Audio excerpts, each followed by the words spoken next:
আসসালামু আলাইকুম সবাইকে। আশা করি সবাই ভালো আছেন। তো আরেকটা ভিডিও নিয়ে চলে আসলাম।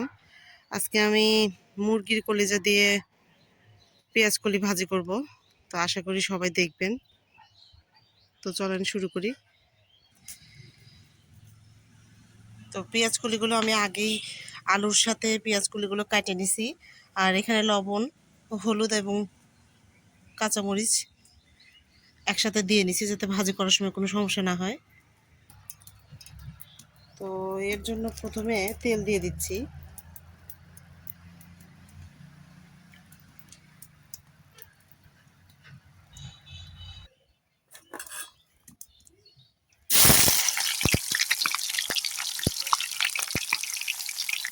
তো পেঁয়াজগুলো প্রায় লাল হয়ে গেছে। আমি এখানে আদা রসুন জিরা বাটা দিয়ে দিব।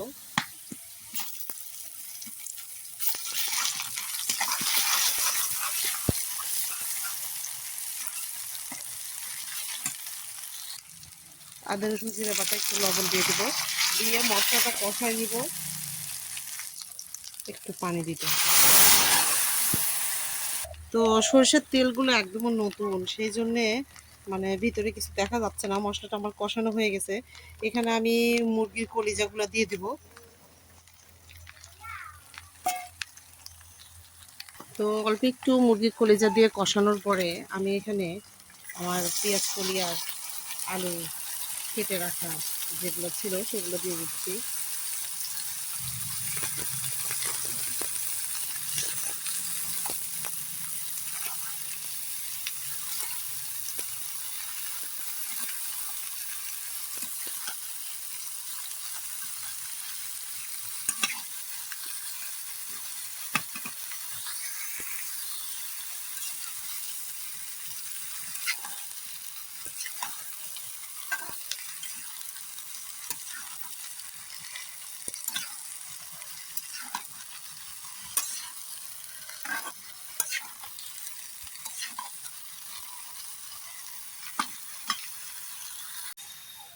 ঢাকনা দিয়ে ঢেকে দিব। এই রান্নাটা করলে আমার ছেলে মেয়েরা অনেক পছন্দ করে। আসলে পেঁয়াজ কলি ভাজিও অনেক পছন্দ করে। অনেক সময় বাচ্চারা অনেক কিছু খেতে চায় না, তো ডিফারেন্ট কিছু করার চেষ্টা করি যেগুলো খাবে।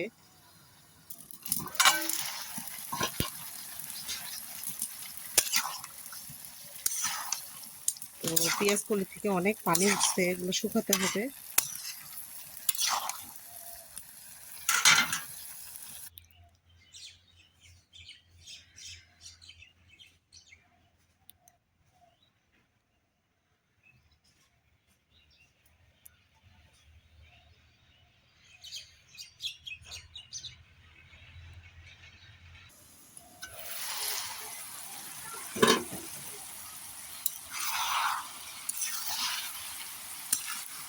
তো অনেক ধোয়া হচ্ছে, এই জন্য তরকারিটা ভালো মতো হচ্ছে না।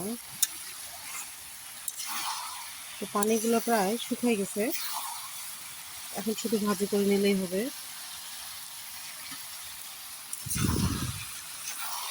রান্না করতে গেলে শুধু আসলে তরকারি খাওয়া হয় না, তরকারির সাথে ধোয়াও খাওয়া হয়। তো আমার ছেলে আবার রেডি, প্রতিদিনের মতো স্কুলে যায়, এই জন্য সকালে আসলে রান্না করতে হয়। স্কুলে যাবে। দেখো তো বাবা লবণ হয়েছে নাকি, দেখো তো।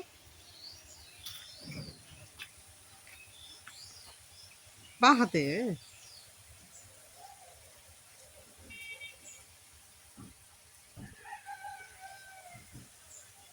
গরম।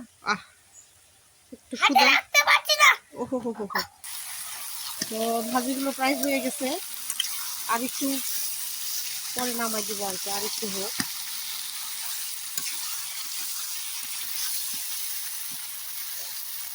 স্কুলে যাওয়ার আগে ছোট মেয়েটা তার বাবাকে চুমু খাবে। তো এই তো আমার পেঁয়াজ কলিটা ভাজি হয়ে গেছে। তো আপনারা আমার মতো এরকম কলিজা দিয়ে পেঁয়াজ কলি ট্রাই করবেন। আমি এখানে মুরগির কলিজা দিছি, আপনারা গরুর কলিজা দিতে পারেন।